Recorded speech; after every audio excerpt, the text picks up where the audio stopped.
الحمد للہ وکفى والصلاة والسلام على عباده الذین اصطفى خصوصا على افضلهم وخاتم النبیین محمد الامین وعلى آلہ وصحبہ اجمعین. اما بعد فقد قال اللہ تبارک وتعالی كما ورد في سورة البقرہ: اعوذ باللہ من الشیطان الرجیم بسم اللہ الرحمن الرحیم ولا تقولوا لمن يقتل في سبيل الله اموات بل احیاء ولكن لا تشعرون. وقال عز وجل كما ورد في سورة آل عمران: ولا تحسبن الذين قتلوا في سبيل الله امواتا بل احیاء عند ربهم يرزقون.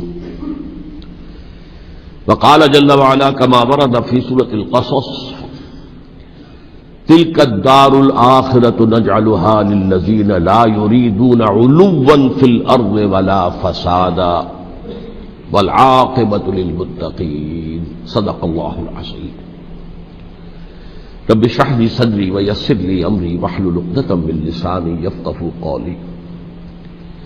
اللهم ربنا الہمنا رشدنا واعذنا من شرور انفسنا. اللهم ارنا الحق حقا وارزقنا اتباعه وارنا الباطل باطلا وارزقنا اجتنابه. آمین یا رب العالمین. آپ کے علم میں ہے کہ آج ماہ محرم الحرام کی 15 تاریخ ہے. گویا کہ ابھی یوم عاشورہ کو گزرے ہوئے بمشکل 5 دن ہوئے ہیں. میں نے آج سے کوئی 11 دن قبل کراچی ہی میں فاران کلب کے زیر اہتمام ایک خاصے بڑے اجتماع سے خطاب کرتے ہوئے قرآن مجید کا فلسفہ شہادت بیان کیا تھا. اگرچہ میرا مین مضمون تھا قرآن مجید کا فلسفہ شہادت، تاہم اس کے ساتھ ہی میں نے، کیونکہ یہ عام طور پر بھی شہادتوں کا زمانہ شمار ہوتا ہے، ذی الحج میں حضرت عثمان رضی اللہ تعالیٰ عنہ شہید کیے گئے. یکم محرم الحرام کو حضرت عمر رضی اللہ تعالیٰ عنہ کی وفات ہوئی ہے، اگرچہ وہ زخمی ہو گئے تھے 28 ذی الحج کو. پھر یہ سانحہ کربلا پیش آیا ہے 10 محرم کو. تو یہ دن ہوتا ہے ایسا کہ جس میں انہی موضوعات پر تقاریر ہوتی ہے. تو میں نے فلسفہ شہادت کے ساتھ ساتھ ایک ضمیمے کے طور پر خلفائے ثلاثہ کی شہادت اور سانحہ کربلا کا تاریخی پس منظر بھی بیان کیا، لیکن وہ میرا اصل موضوع نہیں تھا. اصل وقت صرف ہوا تھا قرآن کا فلسفہ شہادت میں. اور دوسرے یہ کہ ان تاریخی پس منظر کے بیان میں بھی ظاہر بات ہے کہ سانحہ کربلا تک پہنچتے پہنچتے وقت بھی ختم ہو رہا تھا اور میری ہمت بھی اب جواب دے رہی تھی، اس لیے اس کا ذکر بہت ہی اجمال کے ساتھ ہوا تھا.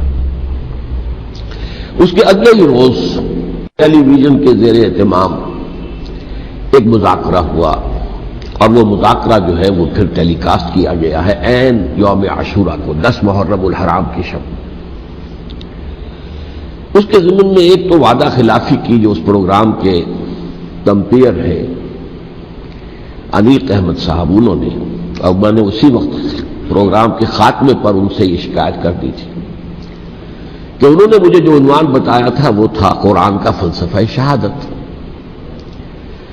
تو ظاہر بات ہے کہ ذہناً میں اسی کے لیے تیار ہو کر گیا تھا، لیکن وہاں انہوں نے جب شروع کی محفل تو وہاں پر انہوں نے عنوان بیان کیا امام حسین علیہ السلام کی شہادت. اب یہ اگرچہ یقیناً ان میں باہمی تعلق تو ہے، لیکن یہ کہ بہت کافی فرق ہے کہ ایک آپ فلسفہ شہادت سے چل کر اور شہادت حضرت حسین رضی اللہ تعالیٰ عنہ تک پہنچے، اور ایک یہ ہے کہ اصل موضوع ہوئی ہے. بہرحال جو بھی اس وقت، تو اب ظاہر بات ہے کہ کوئی اور شکل نہیں تھی، جو بھی گفتگو ہوئی اس میں میں نے پورا حصہ لیا. لیکن دوسری زیادتی انہوں نے یہ کی کہ اس میں سے میرے بیان کے بہت سے حصوں کو حذف کر دیا. اس کاٹ چھانٹ سے ایک تو میرا نقطہ نظر پورے طور پر قارئین یا ناظرین کے سامنے نہیں آ سکا، سامعین کے سامنے نہیں آ سکا، اور دوسرے اس سے کچھ مغالطے بھی پیدا ہوئے ہیں۔ تو میں نے یہ سوچا کہ اب یہاں اس جمعے میں میں ان کی وضاحت کر دوں، اسی لیے باصرار میں نے یہ موضوع رکھوایا کہ سانحہ کربلا کا تاریخی پس منظر کیا ہے۔ الحمدللہ کہ جہاں تک وہ مذاکرہ جو ان کے ریکارڈنگ روم میں اسٹوڈیو میں منعقد ہوا وہ بہت ہی پرامن، بہت اچھے انداز میں ہوا، اور اس میں کوئی یعنی یوں سمجھیے کہ زیادہ آرگیومنٹ جسے کہتے ہیں اس کی بھی ضرورت پیش نہیں آئی۔ عموماً تمام باتوں پر کنسنسس اور ایک طرح کا اجماع سامنے آیا، اور اس کا خاص سبب یہ ہے کہ میرے علاوہ سنی علماء میں سے تو مولانا احترام الحق تھانوی صاحب تھے، اور وہ بھی بہت صلح کل قسم کے آدمی ہیں، اور شیعہ حضرات میں سے جو دو حضرات تھے وہ بھی نہایت معقول، نہایت سنجیدہ اور نہایت شرافت اور مروت کا مجسمہ نظر آئے۔ ان میں سے ایک صاحب سے میری پرانی یاد اللہ ہے، علامہ ڈاکٹر قلب صادق، ان کا تعلق لکھنؤ سے ہے، اور یہ میرے اندازے میں پوری طریقے سے نہیں کہہ سکتا، اس وقت جو بر عظیم پاک و ہند میں نامور علماء ہیں اہل تشیع کے، ان میں سے یہ چوٹی کی شخصیت ہے، اس میں کسی شک و شبہ کی گنجائش نہیں، بہت مسلم عالم دین ہے، نہ صرف عالم دین ہے بلکہ ڈاکٹریٹ بھی انہوں نے کی ہوئی ہے۔ دوسری بات یہ کہ یہ بھی لکھنؤ کے رہنے والے تھے، اور مولانا سید ابو الحسن علی ندوی رحمۃ اللہ علیہ وہ بھی لکھنؤ کے، رائے بریلی کے رہنے والے تھے جو 40-45 میل دور ہے، لیکن ان کا اصل مرکز تو آپ کو معلوم ہے دارالعلوم ندوۃ العلماء لکھنؤ، تو ان کے ساتھ ان کے بڑے ہی برادرانہ تعلقات ہیں، ایک دوسرے سے بڑی محبت، اور مولانا علی میاں رحمۃ اللہ علیہ بھی ان کے اجتماعات میں جا کر شریک ہوتے رہے ہیں، اور انہوں نے ایک فقرہ بھی نقل کیا مولانا علی میاں رحمۃ اللہ علیہ کا کہ آج ہمیں کوفے اور دمشق کی طرف دیکھنے کی ضرورت نہیں ہے بلکہ کربلا کی طرف دیکھنے کی ضرورت ہے۔ تو بہرحال مولانا علی میاں رحمۃ اللہ علیہ کو جو خاص تعلق تھا حضرت علی رضی اللہ تعالیٰ عنہ کی ذات کے ساتھ، اس پر تو ان کی ایک عظیم تصنیف جو ہے حضرت علی کی سیرت مطہرہ پر وہ خود دلالت کرتی ہے۔ تو علامہ ڈاکٹر قلب صادق جو ہے وہ ایک تو اہل تشیع کے چوٹی کے علماء میں سے ہیں، مولانا علی میاں کے ساتھ ان کے برادرانہ تعلقات، خود میرے ساتھ ان کا معاملہ یہ رہا۔ اس کی وجہ کیا ہے کہ یہ اتحاد بین المسلمین کے بہت بڑے داعی اور علم بردار ہیں۔ شیعہ سنی جو ہے منافرت اور مخاصمت کی بجائے چاہتے ہیں کہ مفاہمت ہو اور قرب ہو اور غلط فہمیوں کا ازالہ ہو، اسی وجہ سے ان کی خصوصی نظر عنایت مجھ پر رہی ہے۔ مجھے یہ تو پوری طرح یاد نہیں کہ کراچی میں بھی ان سے ملاقات ہوئی تھی یا نہیں، لیکن ایک مرتبہ لاہور تشریف لائے تھے اور وہاں مجھ سے ملاقات ہوئی، پھر ایک مرتبہ میں نیو یارک میں تھا اور اتفاقاً ان کا بھی وہیں پر قیام تھا یا تشریف آوری ہو گئی تھی، تو وہاں بھی بڑی مفصل ملاقات کے لیے وہ تشریف لائے تھے۔ پھر میرا جو ایک کتاب کہہ لیں درمیانی شے ہے، شیعہ سنی مفاہمت کی ضرورت اور اہمیت، اس کے یہ باقاعدہ مبلغ رہے ہیں، اس کے بہت سے نسخے انہوں نے منگوا کر اپنے طور پر یہاں محرم الحرام کی جو ان کی مجالس ہوتی ہیں، اس مرتبہ بھی اسی کے لیے تشریف لائے ہوئے تھے، تو اس کے اندر انہوں نے اس کا تعارف کرایا، اس کی تعریف کی، اور اس کے بہت سے نسخے جو ہے وہ فروخت کروائے۔ تو یہ میں نے اصل میں آپ کے سامنے ایک پس منظر رکھ دیا ہے اس شخصیت کا کہ جو اس میں میجر ریپرزنٹیٹو تھے اہل تشیع کی طرف سے۔ انہوں نے ایک نکتہ جو بیان کیا، واقعہ یہ ہے کہ میرا ذہن بھی ادھر منتقل نہیں ہوا تھا اس سے پہلے، انہوں نے فرمایا کہ یہ اللہ کے راستے میں شہید ہو جانے والے کو جو اللہ کے راستے میں قتل ہو جائیں، سورہ بقرہ میں تو فرمایا انہیں مردہ مت کہو، وَلَا تَقُولُوا لِمَن يُقْتَلُ فِي سَبِيلِ اللَّهِ أَمْوَاتٌ بَلْ أَحْيَاءٌ وَلَٰكِن لَّا تَشْعُرُونَ، وہ تو زندہ ہے لیکن تمہیں ان کا شعور نہیں ہے۔ لیکن سورہ آل عمران کے اندر جو آیت آئی ہے وَلَا تَحْسَبَنَّ الَّذِينَ قُتِلُوا فِي سَبِيلِ اللَّهِ أَمْوَاتًا بَلْ أَحْيَاءٌ عِندَ رَبِّهِمْ يُرْزَقُونَ، ہرگز مت سمجھنا ان کو جو اللہ کی راہ میں قتل ہو جائیں کہ وہ مردہ ہیں، وہ زندہ ہیں، اپنے رب کے پاس سے رزق پا رہے ہیں۔ تو انہوں نے کہا کہ اللہ تعالیٰ کی راہ میں قتل ہو جانے والے کو مقتول کہنا ہی نہیں، سمجھنا بھی غلط ہے۔ دل سے بھی بات جو ہے وہ یہ نہیں ہونی چاہیے کہ وہ مردہ ہے، بلکہ وہ زندہ ہے، اس شد و مد کے ساتھ وَلَا تَحْسَبَنَّ، ہرگز نہ سمجھنا ان کو جو اللہ کی راہ میں قتل ہو جائیں کہ وہ مردہ ہے، وہ تو زندہ ہے، اپنے رب کے پاس سے رزق پا رہے ہیں۔ ادھر میرا ذہن نہیں گیا تھا، میں اس کو تسلیم کر رہا ہوں۔ دوسرے جو شیعہ عالم دین تھے، مجھے ان کا پورا نام مستحضر نہیں ہے، نقوی صاحب، وہ بھی ڈاکٹر بھی ہیں اور عالم دین ہیں، وہ بھی تھے، اور وہ بھی بہت ہی جو سمجھیے کہ یعنی دلیل کو تسلیم کرنے والے اور بہت ہی معقول انداز میں گفتگو کرنے والے تھے۔ بہرحال جب وہ مذاکرہ شروع ہوا تو سب سے پہلے ڈاکٹر قلب صادق صاحب کو دعوت دی گئی کہ وہ اظہار خیال کریں۔ انہوں نے انہی 2 آیتوں کے حوالے سے جو ابھی میں نے بیان کی ہے، ایک نقطہ بھی بیان کیا، کچھ اور باتیں بھی بیان کی۔ اس کے بعد جب میری باری آئی تو میں نے کہا کہ مجھ سے کچھ اور سوال کیا گیا تھا، لیکن میں نے کہا کہ میں پہلے بات وہیں سے شروع کرنا چاہتا ہوں۔ سوال یہ کیا گیا تھا ڈاکٹر قلب صادق سے کہ قرآن کا فلسفہ شہادت کیا ہے۔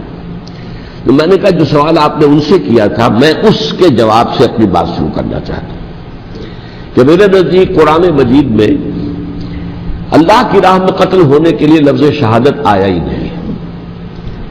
حدیث میں ضرور آیا ہے بصیغہ مجہول، فقد استشہد، اس کی شہادت قبول کر لی گئی یا اس کو شہید بنا لیا گیا۔ اور اس معنی میں صرف ایک جگہ پر امکان ہے پورے قرآن میں، سورہ آل عمران کی ایک آیت میں، وَيَتَّخِذَ مِنكُمْ شُهَدَاءَ، کہ وہاں اس کے معنی لیے جا سکے مقتول فی سبیل اللہ کے، باقی کہیں بھی نہیں۔ یہ تو اصل میں کار رسالت کے لیے ایک اصطلاح ہے۔ ہر رسول شاہد بن کر آیا، شہید بن کر آیا۔ یہاں دنیا میں وہ اپنے عمل سے، اپنے قول سے انفرادی اجتماعی سطح پر حق کی گواہی دیتا رہا، اور قیامت کے دن کھڑے ہو کر پروزیکیوشن وٹنس کی حیثیت سے اپنی قوم کے خلاف گواہی دے گا کہ اللہ میں نے ان کے سامنے تیرا پیغام پہنچا دیا تھا، اب جو کچھ انہوں نے کیا اس کے ذمہ دار یہ ہے۔ دے کانٹ پلیڈ اگنورنس، وہ یہ نہیں کہہ سکتے کہ ہمیں معلوم نہیں تھا، ہمیں بتایا نہیں گیا تھا۔ بہرحال اس پر مجھے بڑی خوشی ہوئی جب علامہ نقوی صاحب نے اس نقطے کو بہت سراہا اور انہوں نے تسلیم کیا کہ کچھ دنوں سے مجھے بھی یہ خیال ہو رہا تھا، یعنی یہ کہ یہ کوئی زیادہ پرانا خیال ان کا نہیں تھا۔ انہوں نے فرمایا کچھ دنوں سے مجھے بھی یہ خیال ہو رہا تھا کہ قرآن میں تو یہ لفظ شہید اور شہادت اس معنی میں ہے ہی نہیں۔ میرا گمان یہ ہے کہ چونکہ اس موضوع پر میں نے بہت تقریریں کی ہیں، سال ہر سال سے تقریریں کر رہا ہوں، قرآن کا فلسفہ شہادت کیا ہے، اور اس کے حوالے سے یہ کہ امت مسلمہ کا کیا فرض منصبی ہے، شہادت علی الناس کی کیا ذمہ داری ہے جو امت مسلمہ پر ہے۔ تو یہ تو میری دعوت قرآنی کے اہم مضامین میں سے ہے، تو ہو سکتا ہے کہ میری ہی کسی تقریر کی کوئی اڑتی ہوئی خبر ان کے کانوں تک پہنچی ہو، واللہ عالم، لیکن انہوں نے اس نقطے کو سراہا، اور مجھے اللہ کے فضل و کرم سے مجھے اس پر خوشی ہوئی کہ بجائے اس کے کہ وہ اس پر کوئی آرگیومنٹ کرتے، کوئی بحث و تبحیث کرتے، انہوں نے میری اس بات کو تسلیم کیا اور اس کی گویا کہ تائید کی۔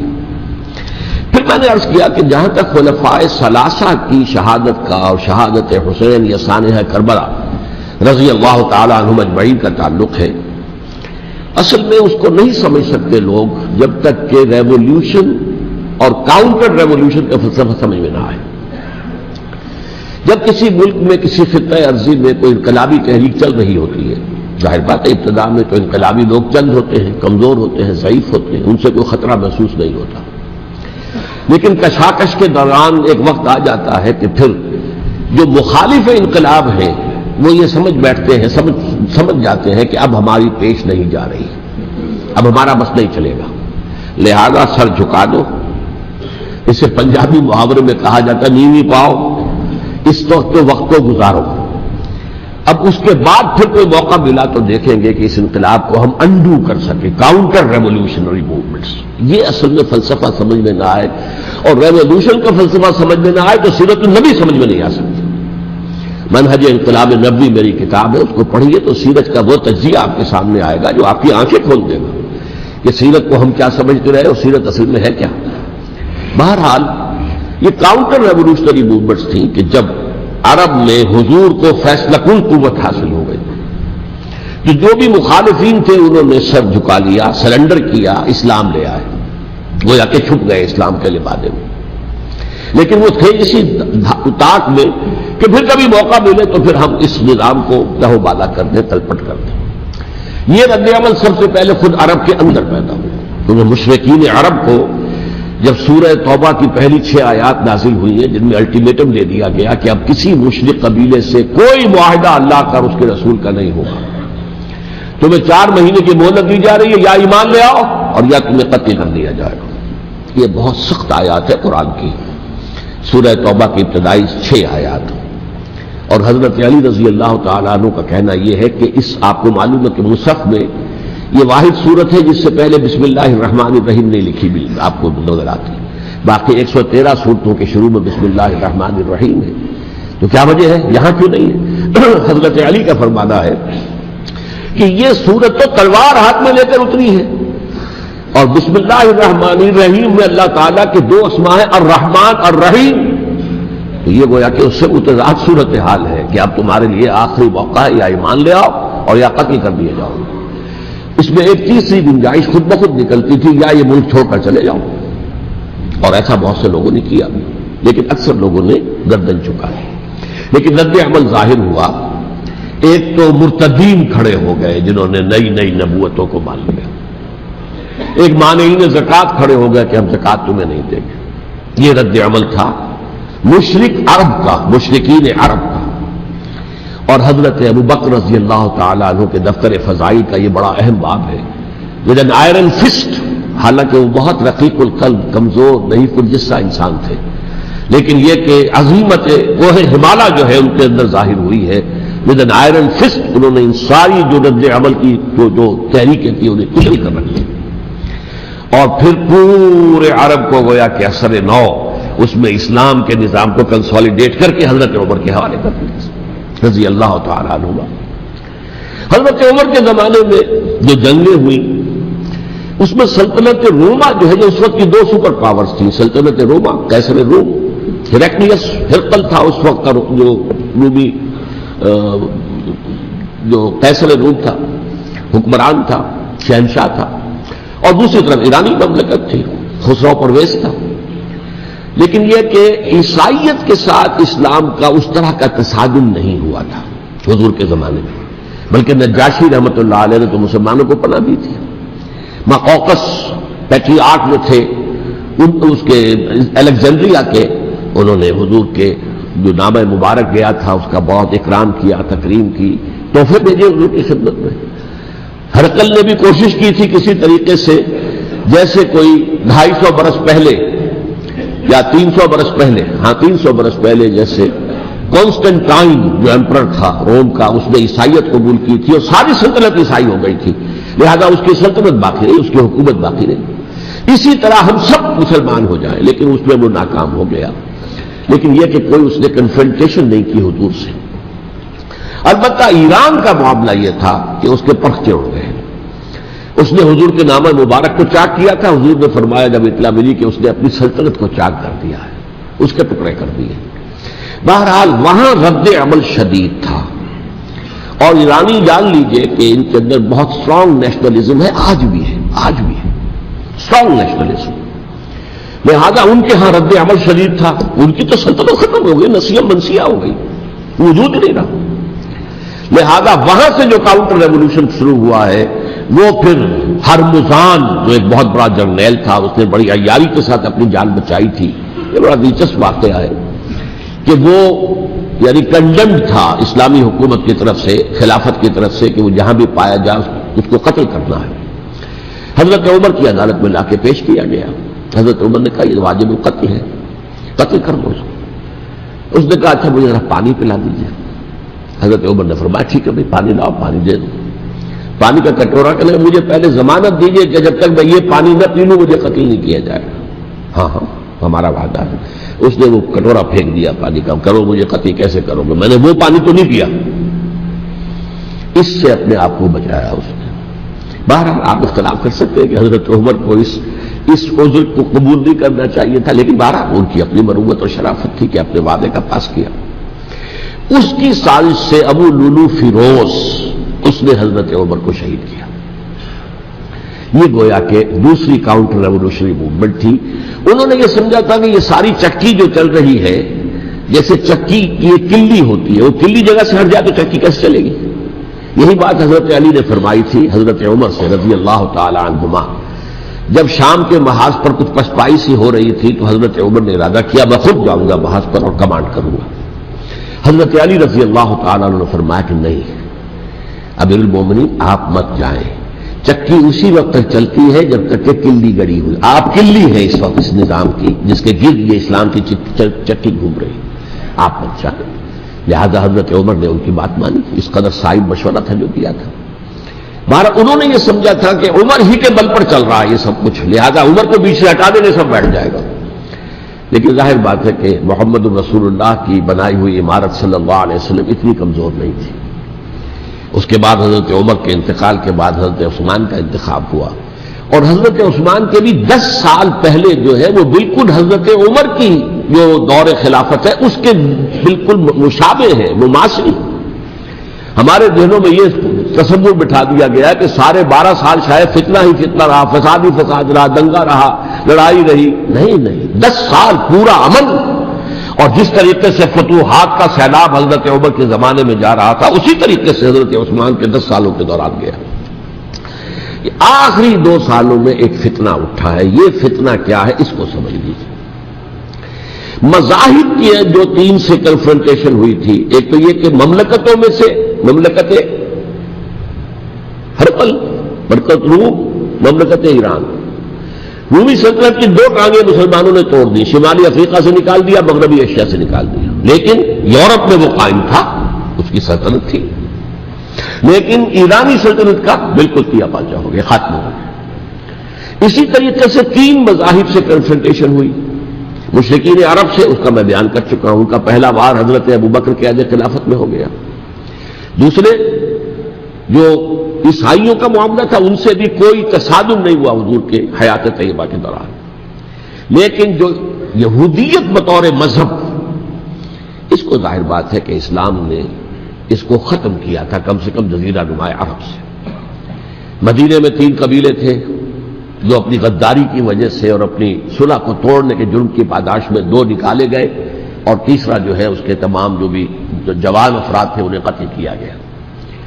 پھر خیبر پر حملہ کیا گیا اور خیبر کو جو ہے فتح کیا گیا. وہ یہودیوں کا بہت بڑا گڑھ تھا، اور جو مدینے سے نکالے گئے تھے وہ بھی وہیں جا کر مقیم ہو گئے تھے.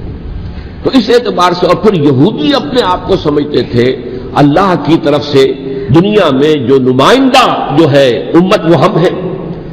اب انہیں معزول کر کے امت محمد کو وہاں پر کھڑا کر دیا گیا صلی اللہ علیہ وسلم. لہذا وہ بہت زیادہ جو سمجھیے ایگریوڈ، سب سے زیادہ جن کو گزند پہنچا ہے حضور کے دست مبارک سے، وہ یہودی تھے. لہذا ان کا جو رد عمل آیا ہے وہ ہے جس کے نتیجے میں حضرت عثمان شہید ہوئے، حضرت علی شہید ہوئے، حضرت حسین شہید. اب اس چیز کو اچھی طرح سمجھیے.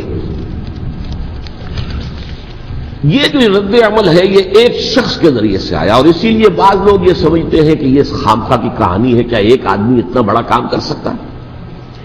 عبداللہ ابن سبا ایک یہودی جو اسلام کا لبادہ اوڑھ کر حضرت عثمان کے عہد خلافت میں مدینے میں آ گیا. ٹھیک، اس کے بارے میں تو میں بعد میں عرض کروں گا. لیکن ایک شخص کیا کچھ کر سکتا ہے اس کی مثال بس آپ دے دوں آپ کو. پہلے حضرت مسیح علیہ السلام کے پورے دین کو ایک شخص نے ختم کر دیا. سینٹ پال جسے دنیا جانتی ہے جس کے نام سے، توحید کو تسلیث میں بدل دیا. حضرت عیسیٰ علیہ السلام تو توحید کی تلقین کر کے گئے تھے. توحید ختم، تسلیث آ گئی، جس میں پہلے باپ ماں اور بیٹا تھے، اس کے بعد باپ بیٹا اور روح القدس ہو گئے، تسلیث. نمبر 2، شریعت موسوی کو ساقط کر دیا. لہذا اب پالزم جو ہے، کرسچینٹی نہیں رہی. وہ حضرت عیسیٰ کو کہہ کر گئے تھے کہ شریعت موسوی تم پر لاگو رہے گی، نافذ رہے گی، ساقط کر دیا.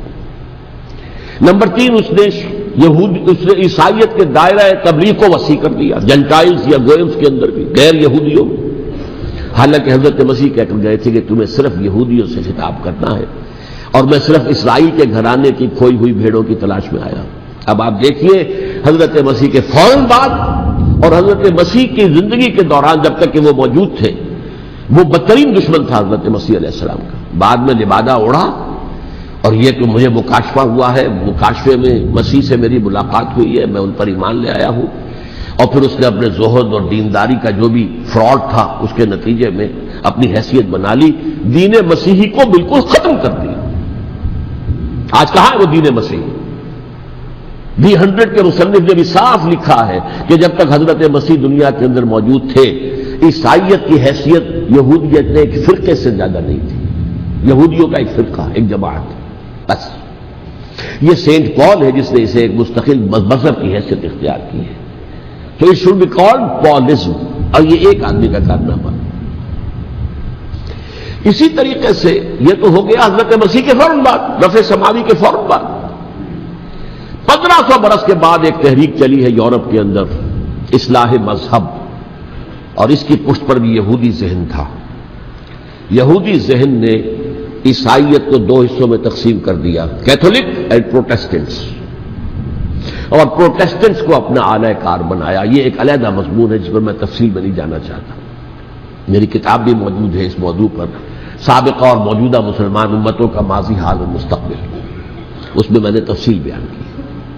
یہ جو تقسیم ہوا ہے تو وہ پہلی بات ایک یہودی، جیسے کہ علامہ اقبال نے، مارکس بھی تو ایک یہودی تھا نا، تو ابلیس کی مجلس شورا میں بڑا پیارا شعر ہے، وہ یہودی فتنہ گر، وہ روح مصدق کا بروز، ہر قبا ہونے کو ہے اس کے جنون سے چاک چاک۔ یہ ایک یہودی فتنہ گر مارکس نے وہ تصور دنیا کو دیا جس نے عظیم انقلاب برپا کیا روس کے اندر، بولشوک ریولوشن، اور جو پھر آدھی دنیا تک پھیل گیا۔ آج سے 50 سال پہلے امریکہ کانپتا تھا، روس کے سامنے کھڑا ہوا کانپ رہا تھا، اس لیے کہ روس سائنٹیفک ترقی میں امریکہ سے بہت آگے تھا، اس کے ایسٹروناٹ پہلے گئے ہیں خلا کے اندر، امریکہ تو بہت پیچھے تھا۔ بہرحال اس نے جس طریقے سے USSR کا خاتمہ کرایا ہے وہ ایک علیحدہ بات ہے، میں اس وقت اس طرف نہیں جانا چاہتا، لیکن جان لیجئے کہ وہ ایک شخص کا کارنامہ، وہ یہودی فتنہ گر، وہ روح مصدق کا بروز، ہر قبا ہونے کو ہے اس کے جنون سے تار تار۔ اسی طرح وہ عبداللہ ابن سبا یہودی فتنہ گر۔ آج اہل تشیع میں سے بعض حضرات کہتے ہیں کہ یہ عبداللہ ابن سبا یہ تو افسانوی شخصیت ہے، اس کی حقیقت کوئی تھی ہی نہیں، حالانکہ ان کی اپنی کتاب میں رجال کشی کے اندر اس کا ذکر موجود ہے، اور یہ بھی موجود ہے کہ حضرت علی رضی اللہ تعالیٰ عنہ نے اپنے عہد خلافت میں اسے زندہ جلوایا ہے۔ اس کی وجہ کیا تھی؟ یہ آیا مدینے کے اندر اسلام کا لبادہ اوڑھ کر، اس نے چند عقیدوں کی اشاعت شروع کی۔ سب سے پہلے حضرت علی تو خدا ہیں، گاڈ انکارنیٹ، اوتار کا تصور، جیسے ہندوؤں میں ہے رام چندر جی خدا کا اوتار، اور عیسائیت میں بھی پہلے گاڈ انکارنیٹ کا تصور تھا کہ حضرت مسیح خدا کا اوتار ہے، انکارنیشن آف گاڈ۔ تو اس نے کہا کہ حضرت علی تو خدا کا اوتار ہے، خدا ہے۔ نمبر 2، اس نے کہا کہ ہر نبی کا ایک وصی ہوتا ہے جس کے حق میں وہ وصیت کرتا ہے، تو حضور صلی اللہ علیہ وسلم کے وصی حضرت علی ہیں، لہذا خلیفہ تو اول روز سے حضرت علی ہیں، حضرت ابو بکر، حضرت عمر، حضرت عثمان، یہ تو غاصب ہے، اور حضرت عثمان کی خلافت تھی اس وقت تو خاص طور پر۔ پھر اس نے جو قبائلی عصبیت تھی اسے بھڑکایا۔ پرانی جو عصبیت چل رہی تھی قریش کے اندر، وہ دو گھرانے ایک دوسرے کے مد مقابل تھے۔ دیکھیے، ایک ہوتا ہے قبیلہ، ایک ہوتا ہے گھرانہ۔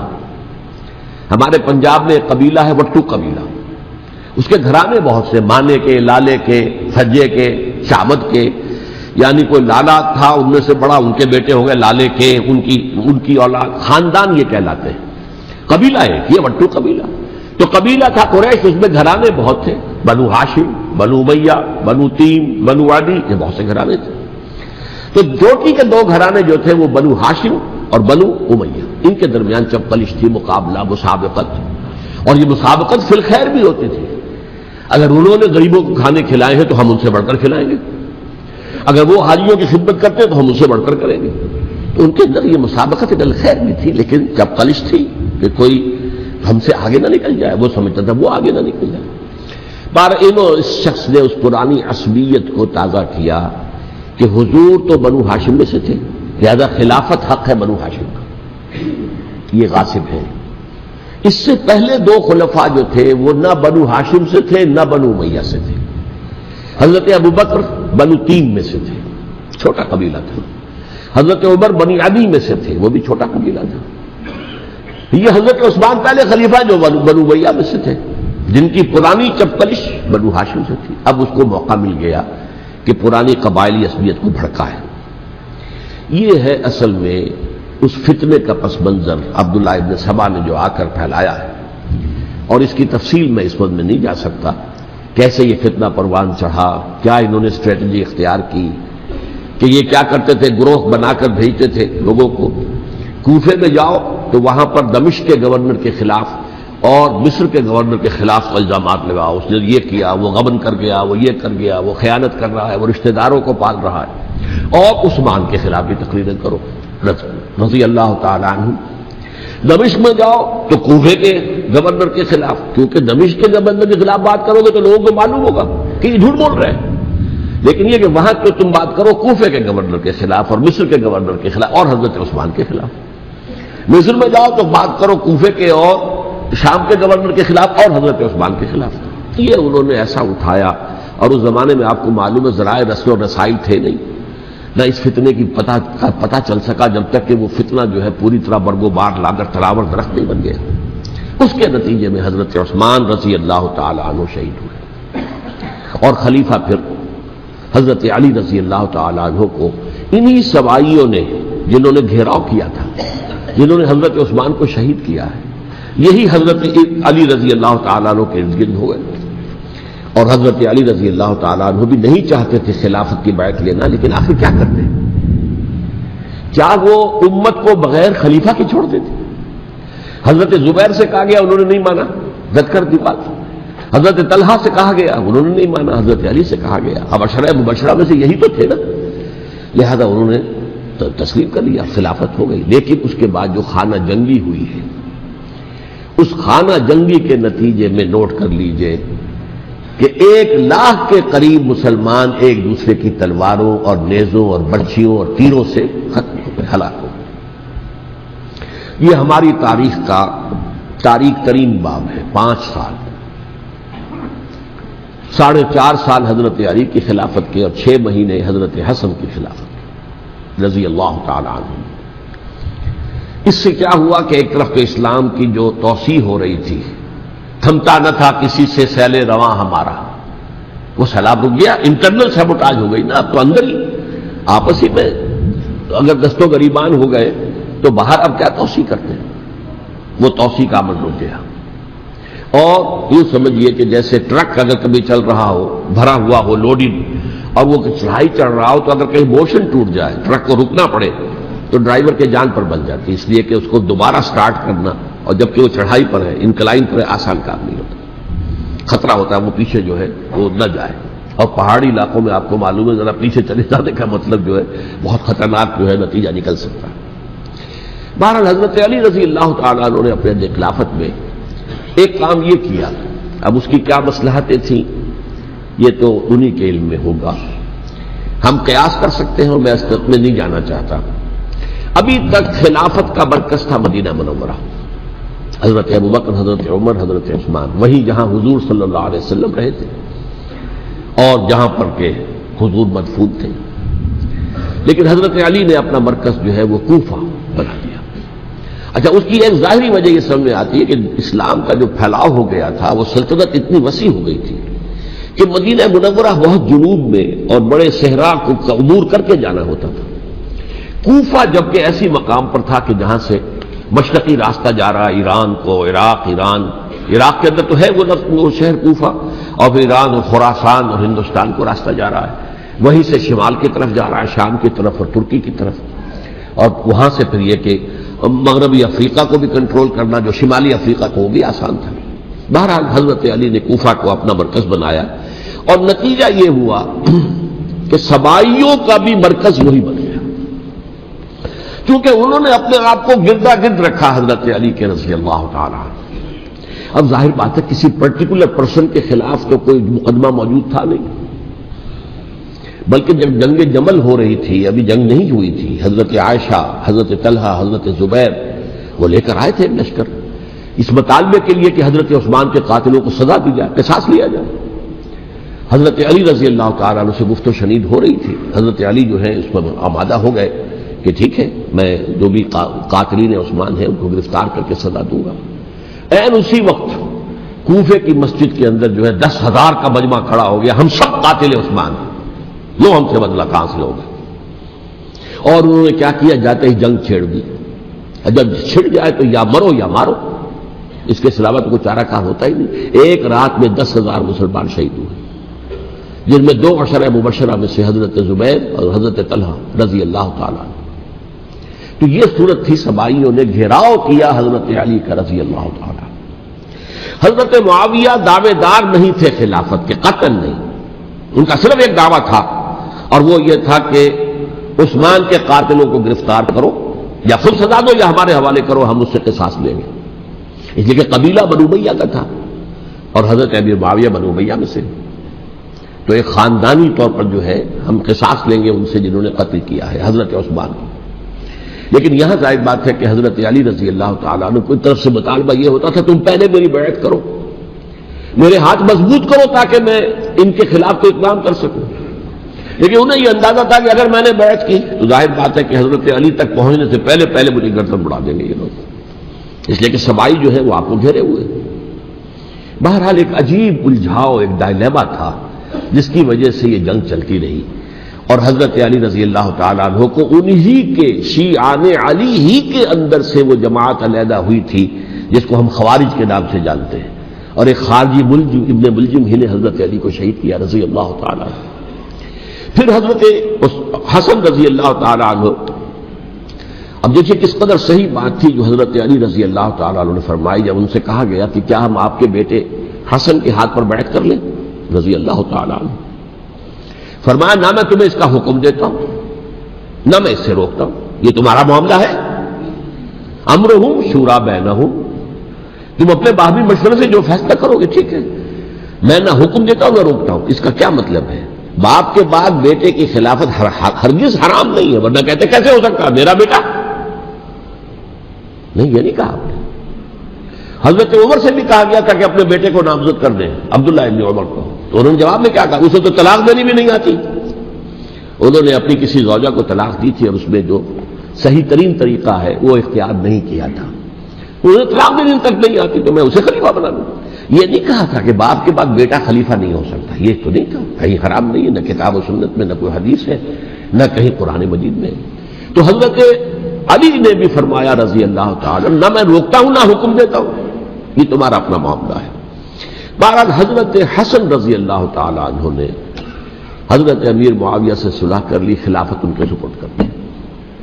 دیکھیے میں حضرت ابوبکر، حضرت عمر، حضرت عثمان، حضرت علی کے ساتھ حضرت حسن کے دور خلافت کو بھی خلافت راشدہ میں سے سمجھتا ہوں. اور تبھی 30 سال پورے ہوتے ہیں اس حدیث کے مطابق کہ حضور نے فرمایا خلافت 30 برس رہے گی پھر ملوکیت آ جائے گی. تو حضرت حسن کا بہت بڑا کارنامہ یہ ہے کہ اس خانہ جنگی کا دروازہ بند کر دیا. اور یہ پیشن گوئی تھی حضور کی صلی اللہ علیہ وسلم حضرت حسن کو جب بچے تھے حضور کے انتقال سے پہلے، میرا یہ بیٹا مسلمانوں کے 2 گروہوں میں صلح کرائے گا. یہ حضور کی پیشن گوئی تھی، اور وہ پیشن گوئی حضرت حسن کے علم میں بھی ہوگی یقیناً. بہرحال انہوں نے صلح کی حضرت امیر معاویہ کے ساتھ رضی اللہ تعالی عنہ، خلافت ان کے حوالے کر دی، اور کچھ شرائط تھی طے ہو گئی. اللہ خیر سکتا. حضور کی تو یہ پیشن گوئی جو ہے صحیح ثابت ہوئی کہ میرا یہ بیٹا مسلمانوں کے 2 بڑے گروہوں کے درمیان صلح کرا دے گا. اور سبائیوں نے انہیں تعلیم دیے یا عار المومنین، اے مومنوں کے لیے موجب عار، موجب شرم تم نے بزدلی دکھائی ہے، تم نے امیر معاویہ کو خلیفہ تسلیم کر لیا، تم نے بزدلی دکھائی. معاذ اللہ ثم معاذ اللہ ثم معاذ اللہ. اب میں کچھ باتیں حضرت امیر معاویہ کے بارے میں کہنا چاہتا ہوں، اس لیے کہ وہاں اس میں نے حضرت معاویہ کے بارے میں یہ تو بہت شدت کے ساتھ کہا تھا، اور میں اب بھی اس پر قائم ہوں اور پوری طریقے سے قائم ہوں. میرا مستقل موقف یہی ہے کہ حضرت معاویہ رضی اللہ تعالی عنہ کے دور خلافت کو ہم خلافت راشدہ میں شامل نہیں سمجھتے، اہل سنت میں سے کوئی بھی نہیں سمجھتا. لیکن اس کے ساتھ میں نے حضرت امیر معاویہ کے کچھ مناقب بھی بیان کیے تھے تاکہ پلڑا جو ہے ترازو کا اس کے دونوں پلڑے سامنے آ جائیں. لیکن یہ کہ وہ حصہ میرے اس بیان کا نکال دیا گیا، ختم کر دیا گیا. یہ میں نہیں جانتا کہ اس میں کیا مصلحت دیکھی گئی ہے. اس میں تو کسی کے لیے کوئی معاملہ ایسا نہیں تھا کسی کے جذبات کو جو ہے وہ ٹھیس پہنچانے والا. کیونکہ میں نے کہا وہ خلیفہ راشد نہیں تھے، صاف میں نے کہا، بلکہ وہ دور ملوکیت کا آغاز ان سے ہو گیا ہے۔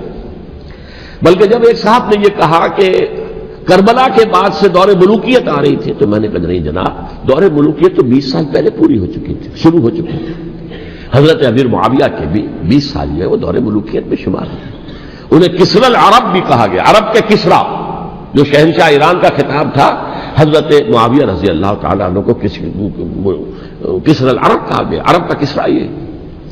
لیکن دوسری طرف یہ ہے کہ وہ صحابی رسول ہے رضی اللہ تعالیٰ عنہ، حضور کے برادر نسبتی بھی ہیں، حضور کے سالے ہیں، ان کی ہمشیرہ ام حبیبہ حضور کی زوجہ محترمہ ہے، ام المومنین ہے ام حبیبہ رضی اللہ تعالیٰ عنہ۔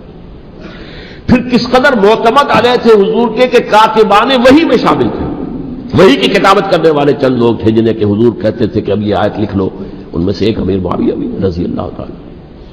تو بڑے توازن کی ضرورت ہے۔ دیکھیے صحابہ کرام کا جہاں تک تعلق ہے، اہل سنت کا موقف یہ ہے کہ صحابہ تو کلہم عدول، صحابہ سب کے سب نیک نیت ہیں، اور ان کی روایت جو ہے قبول کی جائے گی، رد نہیں کی جائے گی، ان پر کوئی جرح و تعدیل نہیں ہوگی، اس لیے کہ ان کا تزکیہ محمد الرسول اللہ صلی اللہ علیہ وسلم نے کیا تھا۔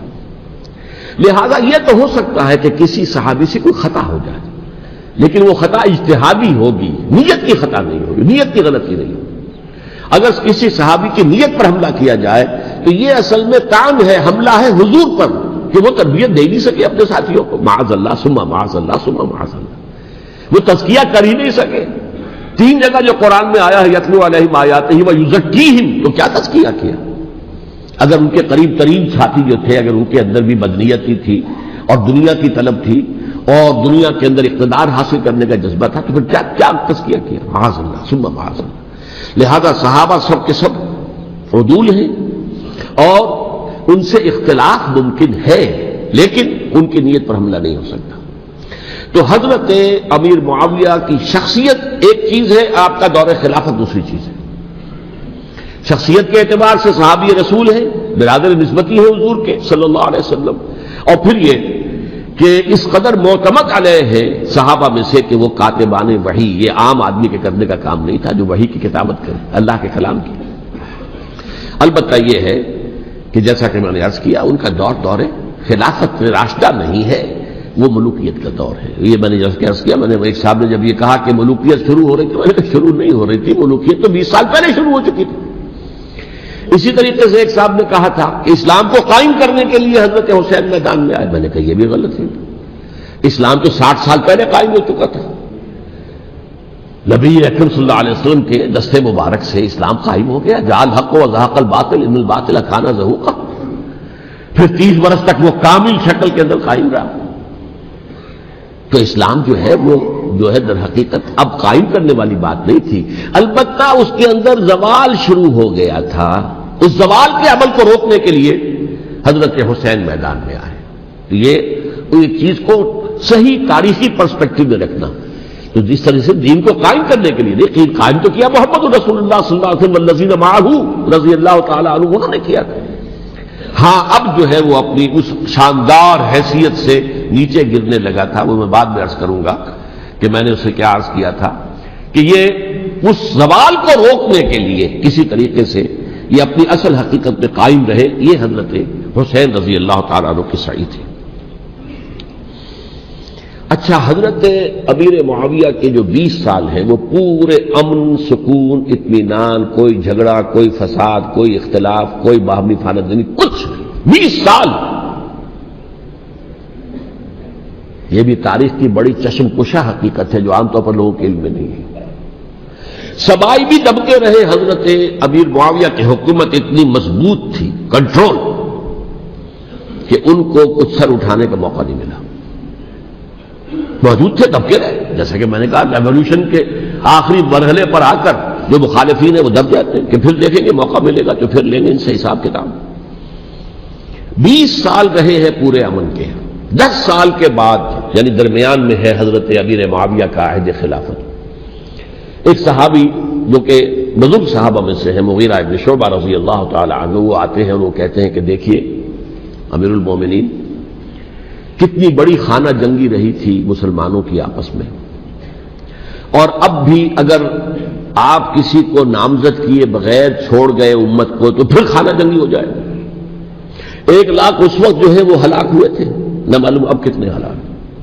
لہذا آپ اپنی زندگی ہی میں نامزد کر دیجئے کسی کو خلیفہ، ولی عہد بنا دیجئے.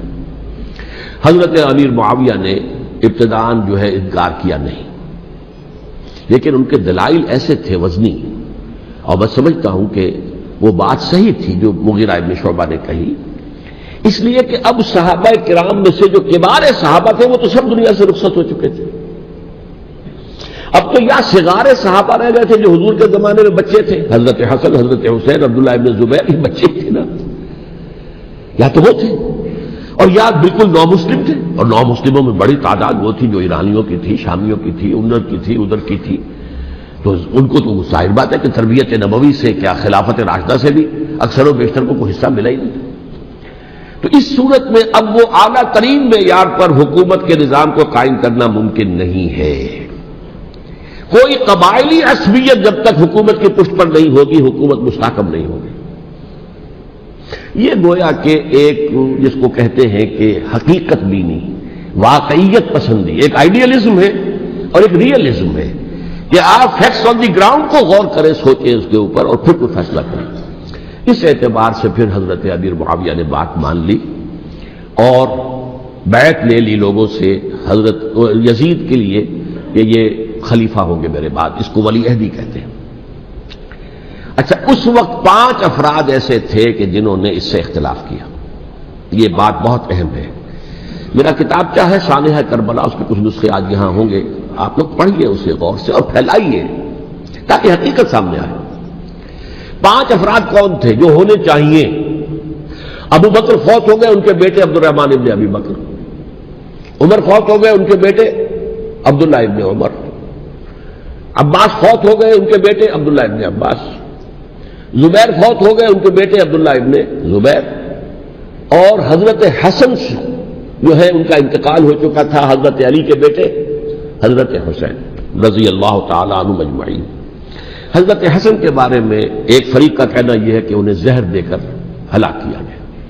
اہل تشیع کا قول یہ ہے، جبکہ اہل سنت کہتے ہیں کہ نہیں، وہ اپنی جو بھی طبی موت تھی اس سے ان کی وفات. لیکن میں اس میں نہیں جانا چاہتا، اس لیے کہ یہ مائکرو ہسٹری جو ہے نا، وہ تو ایک ایک واقعے کے لیے ادھر کی روایات کیا، ادھر کی کیا ہیں، ان کے پاس کیا دلائل، یہ تو کسی ریسرچ اسکالر کا موضوع ہے، میرا موضوع نہیں ہے. لیکن بہرحال یہ 5 حضرات تھے جنہوں نے ولی عہدی کی بیعت نہیں کی. لیکن حضرت معاویہ اتنے حلیم الطبع انسان تھے، انہوں نے جبر نہیں کیا، کوئی تشدد نہیں کیا. ٹھیک ہے، ولی عہدی کی بیعت نہیں کر رہے، کوئی بات نہیں، میری بیعت تو کی ہوئی ہے نا، ابھی تو میں زندہ ہوں، بات ختم ہو گئی. میری بیعت کو تو نہیں توڑا انہوں نے، فسخ بیعت نہیں کی. اس اعتبار سے انہوں نے نہ کوئی تشدد کیا، نہ جبر کیا، نہ کوئی مواخذہ کیا. لیکن جب امیر معاویہ کا انتقال ہو گیا، اب ولی عہدی کی بجائے وہ اب خلافت کی بیعت کی. سب لوگوں نے بیعت کر لی. ان 5 میں سے ایک فوت ہو چکے تھے. حضرت عبد الرحمن ابن ابی بکر فوت ہو چکے رضی اللہ تعالی. 4 تھے. ان 4 میں ایک اختلاف ہوا. 2 کی رائے یہ تھی، عبداللہ ابن عمر، عبداللہ ابن عباس، کہ اگرچہ یہ کام غلط ہوا ہے، اسلام کی روح کے منافی ہوا ہے، یہ بادشاہت کی بنیاد پڑ رہی ہے، لیکن یہ بات ایسی نہیں ہے کہ اس کی بنا پر ہم خانہ جنگی شروع کروا دیں، امت کے اندر خون خرابہ کروائیں، فساد کروائیں. لہذا انہوں نے بیعت کر لی. اب کوئی اگر یہ کہے معاذ اللہ کہ وہ بک گئے تھے یزید کے ہاتھوں، معاذ اللہ ثم معاذ اللہ، وہی بات آپ اختلاف کر سکتے ہیں کہ انہیں نہیں کرنی چاہیے تھی، یہ کوئی رائے رکھے، مجھے اختلاف نہیں. لیکن ان کی نیت پر حملہ کریں گے تو حملہ محمد رسول اللہ پر ہوگا صلی اللہ علیہ وسلم. عبداللہ ابن عمر کون ہے؟ پچھلی حدیثیں ان سے جو ہے وہ منقول ہیں. عبداللہ ابن عباس کون ہے؟ جنہیں حضور نے جو ہے ان کے لیے دعا کی تھی، اے اللہ فقہہ فی الدین وعلمہ التاویل، اے اللہ اس نوجوان کو دین کا فہم عطا کر اور قرآن کی تعویل اور تفسیر کا علم عطا کر. حبر الامہ کہلاتے ہیں. وہ کہیں پیسوں اور ٹکروں کے عوض بن جانے والے نہیں تھے. انہوں نے امت کی مصلحت دیکھی، نیت جو ہے اس پر حملہ نہ کیجیے. البتہ اختلاف کا حق آپ کو حاصل ہے. 2 حضرات جو ہے ڈٹے رہے کہ نہیں، ہمیں کم وٹ میں ریزسٹ کرنا ہے. عبداللہ ابن زبیر عمر کے اعتبار سے وہ بڑے ہیں. مسلمانوں میں سب سے پہلے ولادت مدینے میں جا کر جو ہوئی ہے وہ عبداللہ ابن زبیر کی ہوئی ہے. ہجرت کر کے جب مہاجرین وہاں پہنچے کچھ عرصے تک کسی کے ہاں کوئی اولاد نہیں ہوئی تو لوگوں نے تانے دینے شروع کر دیے کہ معلوم ہوتا ہے کہ یہاں آ کر یہ مکے کے رہنے والے جو ہیں کمزور ہو گئے ہیں، ان کی ہاں اولاد ہی نہیں ہو رہی. پھر عبداللہ ابن زبیر کی ولادت ہوئی ہے. یہ حضرت ابو بکر کے نواسے ہیں.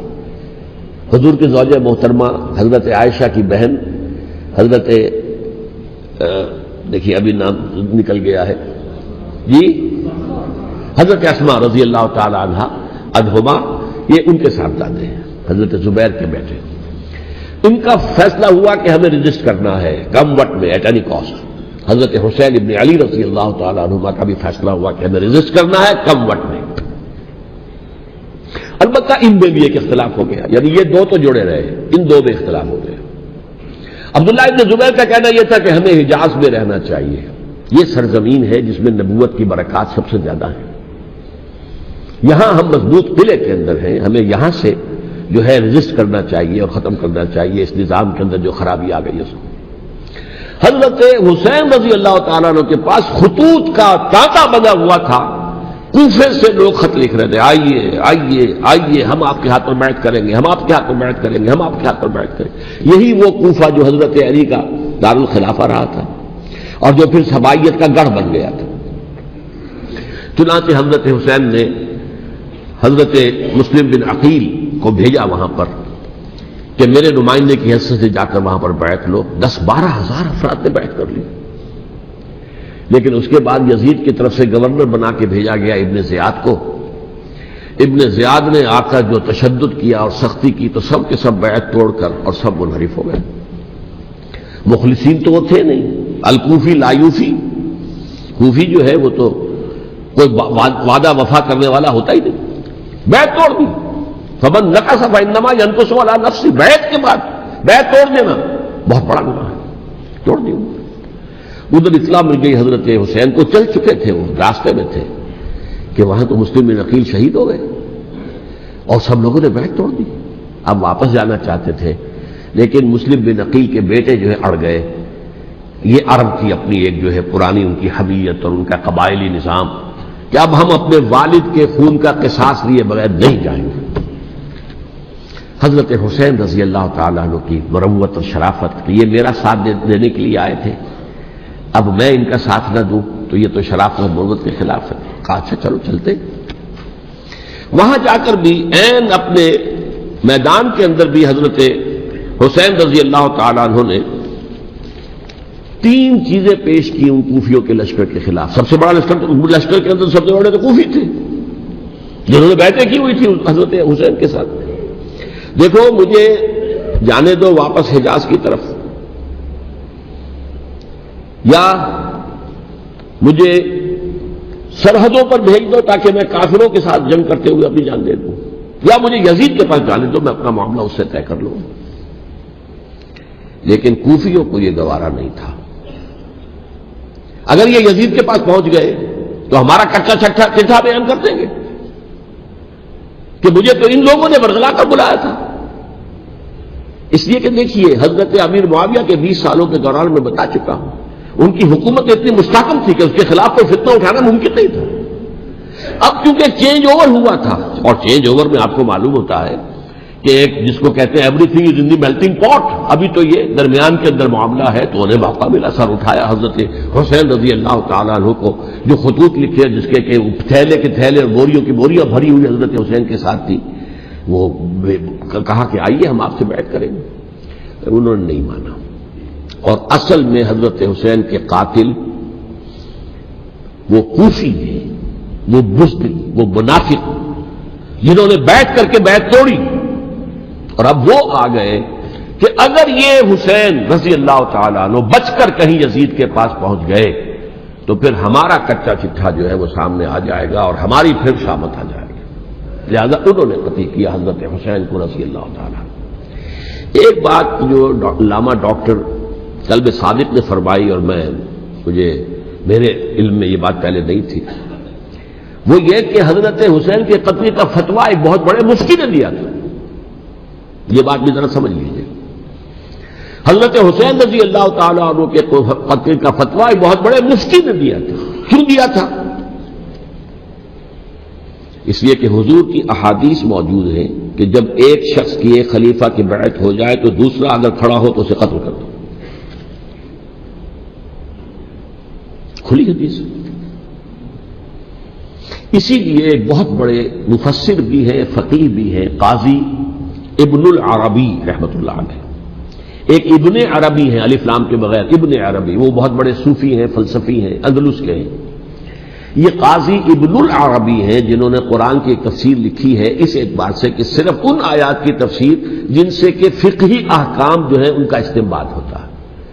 یہ دو تفسیریں اس طور سے لکھی گئی ہیں قرآن مجید کی. احکام القرآن ان کا نام ہے دونوں کا، جن میں سے ایک جو ہے قاضی ابن العربی کی ہے. ان کا ایک جملہ نقل ہوتا ہے، قتل الحسین بسیف جدہ، حسین قتل ہو گئے اپنے ہی نانا کی تلوار سے.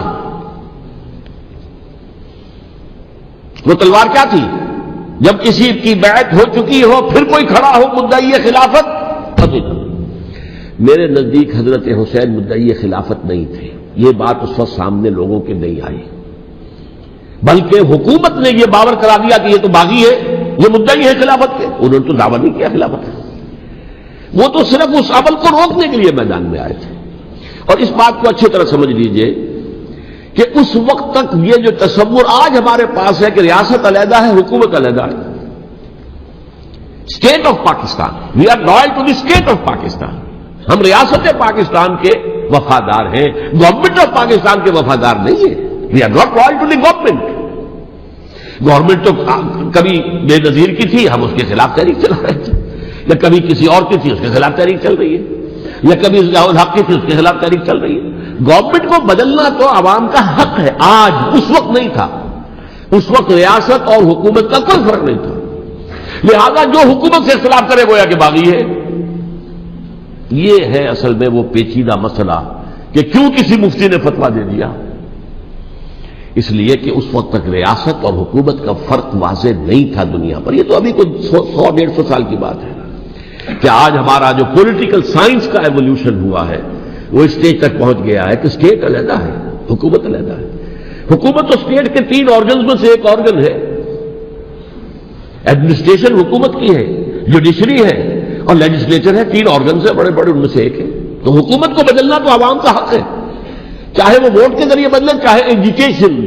اگر پورا من ایجوکیشن ہے اس سے حکومت کو بدلنے کا حق حاصل ہے دستوری طور پر ہر اعتبار سے. اس وقت یہ نہیں تھا. لہذا صورتحال یہ بن گئی کہ حکومت وقت نے باور کرا دیا مسلمانوں کو. ورنہ سوچئے نواسہ رسول کو قتل کرنا کوئی آسان کام تھا. آخر سب کلمہ گو تھے کہ نہیں تھے؟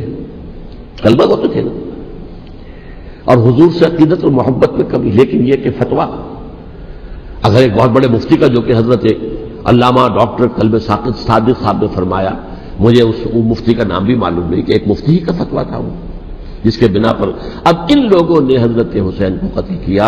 اور یہی وجہ ہے کہ انہوں نے پھر خیموں کو بھی آگ لگا دی.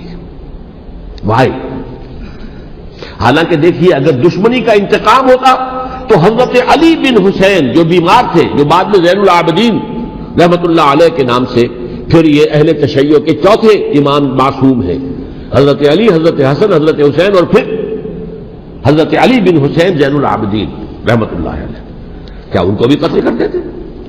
حضرت حسین کی نسل ختم ہو جاتی، لیکن نہیں کیا. آگ کیوں لگائی؟ آگ اس لیے لگائی کہ وہ جو ڈاکومنٹری پروف ہے ہماری غداری کا یزید کے خلاف حضرت حسین کو جو ہم نے دعوت دی، وہ جو ڈاکومنٹری پروف خطوط کی شکل میں موجود ہے وہ ختم ہو جائے، ڈسٹرائے ہو جائے. اس کے لیے انہوں نے خیموں میں آگ لگائی. بہرحال یہ ہے تاریخی پس منظر. یہ اسی سبائی فتنے کا تسلسل ہے جس نے سب سے پہلے حضرت عثمان کی جان لی رضی اللہ تعالیٰ عنہ. 5 سال تک مسلمانوں میں خانہ جنگی رکھی، حضرت علی کو پھر شہید کیا، اور اس کے بعد جو ہے 20 سال حضرت امیر معاویہ کے تو سر نہیں اٹھا سکے. لیکن پھر جب ایک چینج اوور ہو رہا تھا تو اس وقت انہوں نے موقع غنیمت سمجھا کہ اب کھڑے ہو جاؤ اور اب دوبارہ ایک فتنہ جو ہے اس کو امت کے اندر پیدا کر دو. اچھا، اس معاملے میں ایک بات جو میں نے وہاں کہی کہ ہمارے ہاں شاعرانہ جو مبالغہ آمیزی ہے. یہ میری گفتگو کا حصہ انہوں نے حذف کر دیا ہے. اور میں نے ایک سنی شاعر بہت بڑے عالم جن کے حوالے سے آج بھی میری تقریر ہوگی خالق جناح ہال میں، مولانا محمد علی جوہر کے ایک شعر کے حوالے سے کہا کہ قتل حسین اصل میں مرگ یزید ہے، اسلام زندہ ہوتا ہے ہر کربلا کے بعد. میں نے کہا بالکل محمل شعر ہے. اسلام مرا ہی نہیں تھا، زندہ ہونے کا کیا سوال. اور اگر کسی درجے میں مزمحل یا زخمی ہوا تھا تو وہ تو رہا، کربلا کے بعد بھی رہا. یزید کی حکومت بھی رہی، بنو امیہ کی حکومت بھی چلی، کوئی تبدیلی تو نہیں آئی. یہ کیا کہہ رہے ہیں؟ اسلام زندہ ہوتا ہے کربلا کے بعد. میں نے کہا اسلام مرا نہیں تھا. جیسے میں نے یہ کہا کہ ملوکیت جو ہے وہ اب شروع نہیں ہوئی، ملوکیت تو 20 برس پہلے شروع ہو چکی تھی حضرت امیر معاویہ کے. لیکن ظاہر بات ہے کہ حضرت حسن نے، حضرت حسین نے اس کو قبول کیا. اور حضرت حسین نے تو پھر 10 سال تک ولی عہدی جو تھی چاہے بیعت نہیں کی لیکن اس کے خلاف میدان میں آ کر چیلنج تو نہیں کیا. اس اعتبار سے یہ معاملہ جو ہے اسلام زندہ ہوتا ہے کربلا کے بعد، یہ بے تکی بات ہے. ہاں حضرت شاہ اسماعیل شہید رحمۃ اللہ علیہ کی اگر میں تشبیہ کو، تمثیل کو سامنے رکھوں تو اسلام کی عمارت 6 منزلہ ہے. 6ٹی منزل ٹاپ کی وہ گر گئی، 5 منزلیں انٹیکٹ تھیں، اسلام مرا نہیں تھا. عدالت میں شریعت کے مطابق فیصلے ہو رہے تھے، قاضی تھے، مفتی تھے، شریعت نافذ تھی، اسلام کہاں مرا تھا. جبکہ خود کہہ رہے ہیں علامہ قلب صادق کے ایک مفتی کے فتوے سے ہی حضرت حسین کو قتل کیا گیا. اب وہ مفتی کی رائے، اس کی بدنیتی ہو، جو بھی ہو وہ جانے، اللہ جانے. لیکن عام مسلمان کیا کریں؟ اس پہلو سے اسلام مرا نہیں تھا. ہاں ایک منزل گر گئی تھی، وہ گری نہیں، 1000 برس تک گری نہیں. یہاں تک کہ آ کر مغربی امپیریلزم نے اس کے گرایا، ملوکیت کا معاملہ ختم کیا اور وہ جبرین ملوکیت دوسری آ گئی. ورنہ وہی بادشاہی چلی ہے. بلکہ دور بنو امیہ میں وہ بادشاہی پوری طرح اس نے بالوں پر نہیں نکالے تھے، اصل باروں پل تو اس نے نکالے ہیں دور بنو عباس میں آ کر. اور پھر سلاطین جو ہے ترک، جو ترک خلفاء ہے، ان کا بھی بادشاہت تھی اور کیا تھا، وہ خلافت تو نہیں تھی. تو یہ تو اسلام میں جو بھی نقص واقع ہو گیا تھا، کبھی واقع ہو گئی تھی، وہ جو کی تو برقرار رہی. اس کو بھی تسلیم کیا. میں اللہ کا شکر ادا کر کے کہتا ہوں کہ دونوں حضرات، دونوں شیعہ دانشور اور بڑی اعلیٰ سطح کے جو شیعہ عالم تھے، انہوں نے اس بات کو تسلیم کیا اور میری اس بات کو چیلنج نہیں کیا.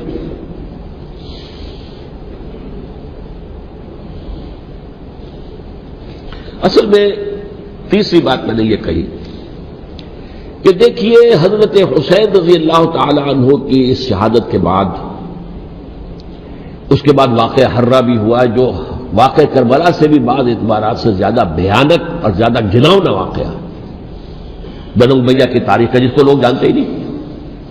مدینہ کے کچھ لوگوں نے بغاوت کی اور انہوں نے اس کے خلاف فوج بھیجی اور فوج کو جو مدینہ فتح کر دیا، 3 دن کے لیے حلال کر دیا، جو چاہو کرو، یہاں جسے چاہو مارو، جسے چاہو لوٹو، جس کا گھر چاہو برباد کرو، جس عورت کو چاہو ریپ کرو.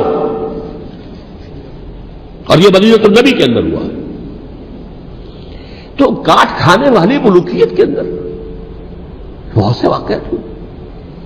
عبداللہ ابن زبیر کھڑے ہوئے، انہوں نے حکومت قائم کی تھی، لیکن یہ کہ وہ تو 6 سال کے لیے کامیاب بھی رہے، ایک حکومت قائم کی، بنو امیہ کے ہاتھ پر بیٹھ نہیں کی، بالآخر ان کی حکومت بھی ختم ہو گئی.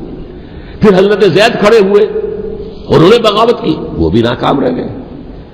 پھر بنو عباس میں کھڑے ہوئے حضرت نفس زکیہ، حضرت حسن رضی اللہ تعالیٰ عنہ کے اولاد میں سے، وہ بھی ناکام ہو گئے، شہید ہو گئے. پھر یہ سمجھ لیا گیا کہ اب یہ جہاں تک 6ٹی منزل ہے وہ تو دوبارہ تعمیر نہیں ہو سکتی.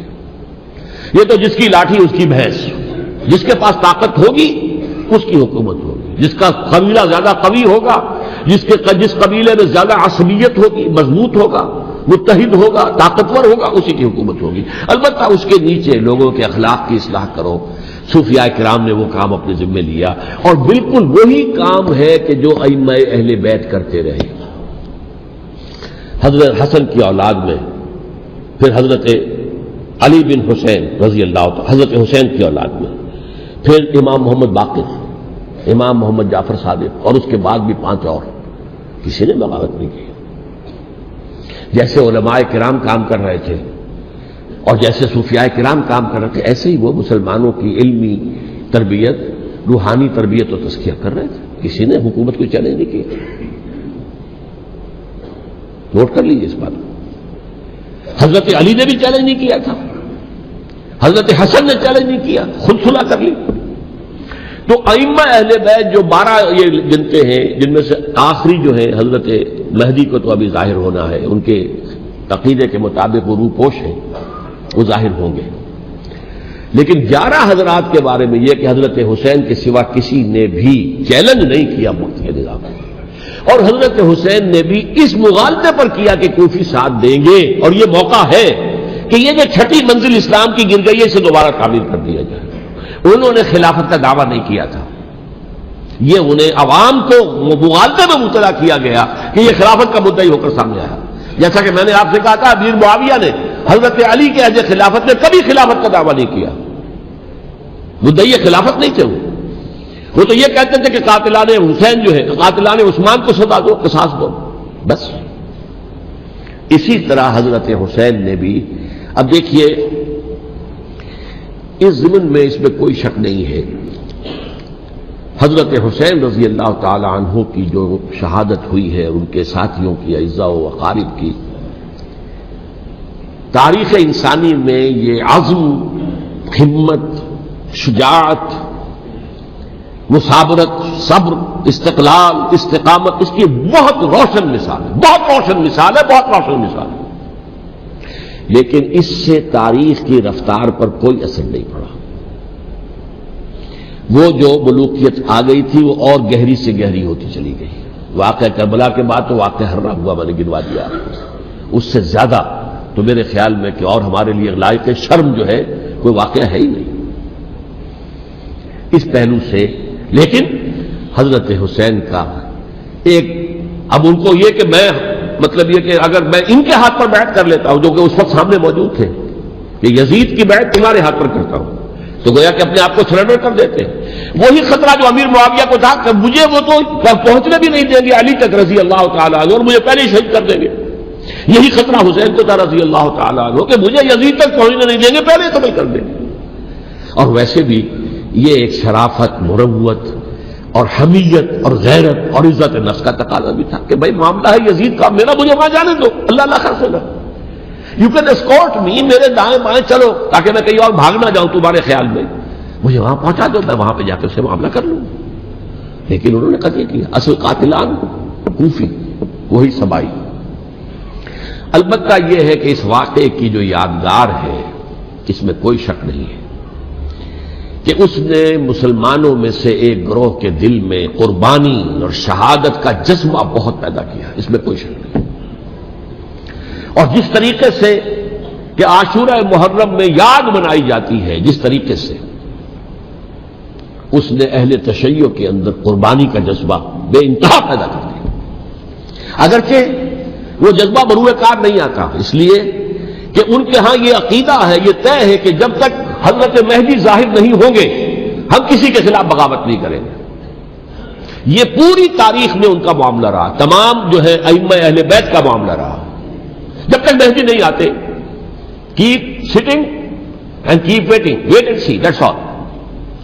یہ تو خمینی صاحب نے کیا ہے, آیت اللہ خمینی صاحب نے, کہ انہوں نے یہ ایران کے شیعوں کو باور کرایا کہ بھائی جب آئیں گے حضرت مہدی آ جائیں گے, لیکن ہم اب ہاتھ پر ہاتھ رکھ کر بیٹھے رہیں, باطل کو چیلنج بھی نہ کریں, ہمیں کچھ تو کرنا چاہیے, وہ ہاتھ پاؤں ہلانے چاہیے, اور کچھ نہیں تو مہدی کا راستہ جو ہے صاف کرنا چاہیے, تمہید کرنی چاہیے, ان کے راستہ ہموار کیا جائے. تو یہ ان کی بڑی عظمت ہے آیت اللہ خمینی صاحب کی کہ اہل تشیع ایران کے جو ہے ان سے انہوں نے یہ بات منوا لی کہ ہم بالکل انرٹ نہیں بیٹھے رہیں گے, بلکہ اب انہیں نائب امام قرار دے کر اور ولایت فقیہ کے فلسفے کے حوالے سے, یہ دو چیزیں ان کی جو ہیں بنیادی فلسفے کی ہیں, وہ اس وقت میرا موضوع نہیں ہے. انہوں نے عوام کو ایسا کھڑا کیا ہے کہ 20,000 سے لے کر 30,000 کے درمیان انسانوں نے جانے دے دی. عورتوں کے جلوس نکلے, شیرخوار بچہ گود میں ہے عورت کے, اور گولی کھا رہی ہے, مر رہی ہے, گر رہی ہے. اب سوچیے زندگی کتنی عزیز ہوتی ہے, اور شیرخوار بچے کے لیے ماں کی جو زندگی ہے اس ماں کو اپنی زندگی کتنی عزیز تر ہوگی کہ اپنے لیے نہیں تو اس بچے کے لیے مجھے جینا ہے, لیکن نہیں, گولیاں کھائیں گری. یہ جذبہ انہی میں ہے. واقعہ یہ ہے کہ اہل سنت کے اندر یہ جذبہ نہ ہونے کے برابر ہے. یہ میں واشگاف الفاظ میں کہہ رہا ہوں. پورے عالم اسلام میں صرف شیعہ ایران ایسا نکلا ہے کہ جس نے بادشاہت کا خاتمہ کیا. باقی سعودی عرب میں بادشاہت بیٹھی ہوئی ہے، ڈٹ کر بیٹھی ہوئی. اربوں ڈالر کا ایک ایک محل بنتا ہے ان بادشاہوں کا. اور سنی سن ہے، سن، کوئی حرکت نہیں. وہ تو اب جو حرکت ہو رہی ہے وہ اینٹی امریکن حرکت ہے جو ہو رہی ہے. وہ در حقیقت وہ مسئلہ بالکل دوسرا ہے جو اس وقت ہو رہا ہے. لیکن یہ کہ عالم اسلام میں کوئی تحریک ایسے نہیں اٹھی. یہ اہل تشیع میں ہے جو بالکل استثنائی بات ہے کہ انہوں نے جو ہے ایسا بادشاہ جس کو کہا جاتا تھا کہ اس کا جو اسلحہ خانہ ہے وہ ایشیا میں سب سے بڑا اسلحہ خانہ ہے، جو 2500 سالہ پرانی جو ایک عظمت تھی ایران کی اس کو دوبارہ تازہ اور زندہ کرنا چاہتا تھا. 2500 سالہ برسی اس نے منائی تھی، اس کے لیے شہر آباد کیا تھا کہ خسرو یا سائرس یا ذوالقرنین قرآن مجید کی اصطلاح میں اس کی یادگار بنائی تھی. اور وہ سوچ رہا تھا کہ وہی عظمت دوبارہ ایران کی ہوگی جو کہ خسرو کے زمانے میں تھی، جس کا قرآن مجید میں سورہ کہف کے اندر ذکر ہے. مشرقی فتوحات، مغربی فتوحات، شمالی فتوحات. تو وہ بادشاہ ہے، اس کو بھاگنا پڑا ہوا قربانی کی وجہ سے. تو یہ جو ہے واقعہ کربلا نے، اس میں کوئی شک نہیں ہے کہ ایک ایسی مشعل روشن کی ہے جس کو کہ ہر شخص کو دیکھنا چاہیے. یہ بھی انسان، جیسے کہ اقبال نے ایک شعر کہا تھا غالب کے لیے، فکر انسان پر تیری ہستی سے یہ روشن ہوا ہے پرے مرغ تخیل کی رسائی تاک ہو جا. تو فکر انسان پر حضرت حسین کی قربانی سے یہ واضح ہوا ہے کہ انسان کس حد تک جا سکتا ہے قربانی دینے کے لیے اپنے کسی مقصد کے لیے. مقصد ان کا جو تھا، میں نے اسی لیے آیت پڑھی تھی، معاذ اللہ ثم معاذ اللہ. میں ایک آخری بات جو کہہ رہا ہوں وہ نوٹ کر لیجئے. ایک خاص انتہائی نقطۂ نظر کے عام کیے جانے کی وجہ سے سنیوں میں بھی ایک انتہائی رد عمل پیدا ہوا ہے. Extreme rightist سنیز. اگر ایک طرف سے حملہ کیا گیا ہے حضرت عثمان کی نیت پر، ان کو خیانت کا الزام لگایا گیا، ان پر اقربا پروری کا الزام لگایا گیا، حضرت ابو موسیٰ شریف پر خیانت اور غداری کا الزام لگایا گیا، یہ ساری چیزیں اگر صحابہ کرام کے اوپر ہوئی ہیں، امیر معاویہ پر، امیر اور عمرو بن العاص پر، تو جواب میں کچھ لوگ کھڑے ہو گئے. حضرت علی وہ اقتدار کے طالب تھے، معاذ اللہ ثم معاذ اللہ ثم معاذ اللہ. یہ اہل سنت کا موقف نہیں ہے. حضرت حسین اقتدار کے طالب تھے، ہرگز نہیں، ہرگز نہیں، ہرگز نہیں. وہی اصول جو میں نے بتایا تھا سب کے لیے لاگو رہے گا. وہ امیر معاویہ کے لیے ہے تو حضرت علی کے لیے بھی، حضرت حسین کے لیے بھی ہے. کہ نیک نیت ہے، آپ ان کی کسی رائے سے اختلاف کر سکتے ہیں لیکن ان کی نیت پر حملہ نہیں کریں گے. نیت پر حملہ کریں گے آپ کا ایمان بالرسالت جو ہے وہ مجروح ہو جاتا. یہ رسول کے ساتھ بھی ہے، رسول نے ان کا تزکیہ کیا، یتلو علیہم آیاتہ ویزکیہم، اس کا سارا عمل محمد کا کیا ہوا ہے صلی اللہ علیہ وسلم. تو صحابی کے معاملے میں یہ ہمارے ہاں ان کو اہل سنت جو ہے جو معتدل مزاج کے، اور اکثریت ان کی، یہ تو چند لوگ ہیں ذرا قلم چلا لیتے ہیں تو ان کی بہت سی کچھ چھوٹی چھوٹی کتابیں بھی شائع ہو گئی ہیں بہت، لیکن انہیں اہل سنت نے قرار دیا ناسبی یا خارجی. جیسے خوارج نے کہا تھا حضرت علی بھی کافر ہے اور حضرت امیر معاویہ بھی کافر ہیں، حضرت عمرو بن العاص بھی کافر ہے، معاذ اللہ ثم معاذ اللہ. ایسے ہی کچھ لوگ حضرت حسین پر بھی الزام لگاتے ہیں کہ اقتدار کی حوث اور طلب کے اندر انہوں نے یہ سارا سفر کیا تھا اور بس یہ ہے کہ وہ جو بازی تھی وہ ہار گئے. اللہ اللہ خیر صلی اللہ، اس سے آگے کیا ہے معاملہ؟ نہیں، معاذ اللہ ثم معاذ اللہ. اسی لیے میں نے آیت آج جو پڑھی تھی ایک اور جو بہت بظاہر آپ کو معلوم ہوئی ہوگی، غیر متعلق ہے میرے آج کے عنوان سے، تلک الدار الآخرۃ نجعلھا للذین لا یریدون علوا فی الارض ولا فسادا.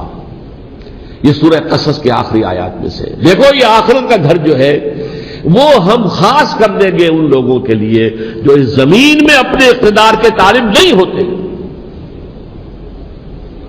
زمین میں اقتدار کے طالب ہو گئے فساد ہو جائے گا.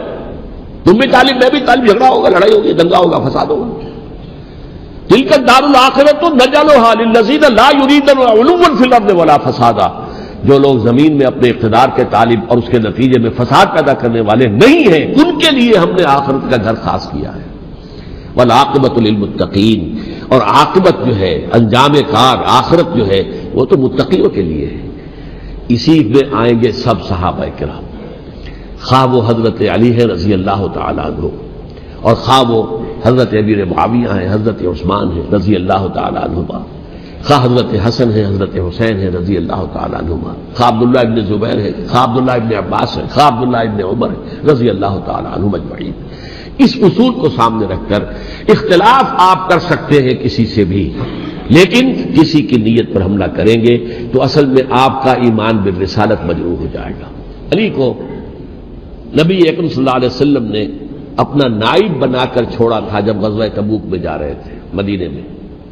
حضرت علی نے کہا کہ مجھے آپ عورتوں کے ساتھ بٹھا کے جا رہے ہیں۔ فرمایا تمہارا مقام میرے ساتھ وہی ہے جو موسیٰ کے ساتھ ہارون کا تھا۔ ہارون کو چھوڑ کر گئے تھے نا یہودیوں کے پاس جب گئے تھے تورات لینے کے لیے، تو تمہارا وہی مقام ہے میرے ساتھ۔ تو یہ حضرت علی ہے رضی اللہ، ان کے بارے میں میرا ان کی کیا عظمت میری نگاہ میں۔ تو یہ 3 کتابچے ہیں، مجھے نہیں معلوم تیسرا یہاں ہے یا نہیں ہے، بہرحال آپ لوگوں کو ریکمینڈ کر رہا ہوں کہ ان کا مطالعہ کریں۔ اب یہ کہ آخری بات یہ کہ اصل ہمارے کرنے کا کام کیا ہے۔ دیکھیے کیوں نہیں کیا کسی نے بھی خروج کا معاملہ، وہ میں واضح کر چکا ہوں، بغاوت نہیں کی۔ کیوں؟ ایک تو ریاست اور حکومت میں فرق نہیں تھا، ذرا کھڑا ہو اور وہ باغی قرار پائیں گے، واجب القتل ہو جائیں گے، فتوے کی زد میں آ جائے، یہ معاملہ تھا۔ اور دوسرے یہ کہ عمارت پوری گری نہیں تھی، ایک منزل گری تھی نا۔ آج ہم کہاں کھڑے ہیں؟ پوری عمارت گری ہوئی ہے، نہ شرعی عدالتیں ہیں، نہ شرعی فیصلے ہیں، نہ احکام الہی نافذ ہیں، نہ حدود اور قصاص کے معاملات، کچھ بھی نہیں۔ ہمارا فرض کیا ہے؟ حضرت حسین کی مدح کرتے رہیے، تعریف کرتے رہیے، صحابہ کرام کی مدح کرتے رہیے، مدح صحابہ، اس کے لیے مجلسیں قائم ہو رہی۔ بھائی کر کیا رہے ہو؟ تھے تو آبا وہ تمہارے ہی، مگر تم کیا ہو؟ ہاتھ پر ہاتھ دھرے منتظر فردا ہو۔ تلک امۃ قد خلت لہا ما کسبت ولکم ما کسبتم۔ وہ تو ایک امت تھی جو چلی گئی، اللہ کے ہاں پہنچ گئے، جو کچھ انہوں نے کمایا وہ ان کے لیے، تمہارے لیے نہیں ہے، تمہارے لیے وہ ہوگا جو تم کماؤ گے۔ ہمارے لیے راستہ اب یہی ہے کہ خلافت راشدہ کے مکمل نظام کو اثر نو قائم کرنے کے لیے منہج انقلاب نبوی کو اختیار کریں۔ میری کتاب اس پر، کیسٹس اس پر، آڈیو کیسٹس، ویڈیو کیسٹس، سی ڈیز، نہ معلوم ڈی وی ڈی، سب کچھ موجود ہے۔ سیرت النبی پر تو میں عرض کر چکا ہوں، فلسفہ سیرت النبی سمجھنا ہے تو میری کتاب پڑھیے، ورنہ سیرت النبی آپ پڑھ لیں گے، واقعات معلوم ہو جائیں گے، فلسفہ سیرت سامنے نہیں آئے گا، اس کا آپ مطالعہ کریں گے میری کتاب سے۔ اور دوسرے یہ کہ یہ خلافت قائم کرنے کے لیے جو جد و جہد ہم کر رہے ہیں، تحریک خلافت پاکستان جس کا میں داعی ہوں ادنا سا، وہ تنظیم نہیں ہے، میں اس کا امیر نہیں، وہ ایک تحریک ہے۔ جیسے تحریک پاکستان کہلاتی تھی جس کی تنظیم تھی مسلم لیگ، پارٹی کا نام مسلم لیگ تھا، لیکن تحریک پاکستان، اس طرح تحریک خلافت پاکستان وہ ہم نے چلائی ہے تنظیم اسلامی کے تحت۔ یہ خلافت جب پہلی چلی تھی آج سے 84 سال قبل، نومبر 1921 میں خالد دینا ہال میں وہ مقدمہ چلا تھا، جس کے نتیجے میں بڑے بڑے جو لیڈر تھے ہمارے، مولانا محمد علی جوہر اور مولانا حسین المدنی اور مولانا ابوالکلام آزاد، ان سب کو 2 سال کی قید کی سزا سنائی گئی تھی، بغاوت، مقدمہ بغاوت، یہ خالد دینا ہال۔ اسی میں سن 91 یا 92 میں نے 3 دن تقریریں کی تھیں، جن میں آج سے پھر میں 3 تقریریں کرنے والا ہوں، ایک آج شام کو، ایک کل شام کو رات 9 بجے، آج بھی کل بھی، ایک پرسوں اتوار کی صبح کو 10 بجے ہے کیا 11 بجے۔ تو ان میں آپ حضرات شرکت فرمائیں، تاکہ اصل جو ہمارے کرنے کا کام ہے، تاریخ کو بھی سمجھنا چاہیے، تاریخ کے عوامل کیا ہیں، کیا پس پردہ عوامل کار فرما تھے، کیا کسی شے کی اصل حقیقت ہے، وہ سمجھنا چاہیے۔ لیکن یہ ہے کہ اس اعتبار سے میں نے جب یہ لفظ استعمال کیا تھا اس مذاکرے میں، لپ سروس، کہ یہ ہم صرف لپ سروس کرتے رہے، مدح کے بیان کرتے رہے، منقبت بیان کرتے رہے، حضور کی نعتیں کہتے رہے، اس سے تو بات نہیں بنے گی جب تک کہ وہ فرض منصبی شہادت علی الناس کا جو ہمارے ذمے ہے بحیثیت امت محمد صلی اللہ علیہ وسلم اس کو ادا نہ کرے۔ مجھے خوشی ہے کہ اس کی بھی تائید دونوں حضرات نے کی، ہاں یہ لپ سروس کا معاملہ ہے۔ اللہ تعالی حضرت حسین کے نقش قدم پر چلتے ہوئے، بلکہ اصل میں تو ہمارے لیے اسوہ رسول ہے محمد صلی اللہ علیہ وسلم کا، اس پر چلتے ہوئے ہم پاکستان میں اسلام کا نظام خلافت قائم کرنے کی جد و جہد کریں۔ اقول قولی ھذا واستغفر اللہ لی ولکم ولسائر المسلمین والمسلمات۔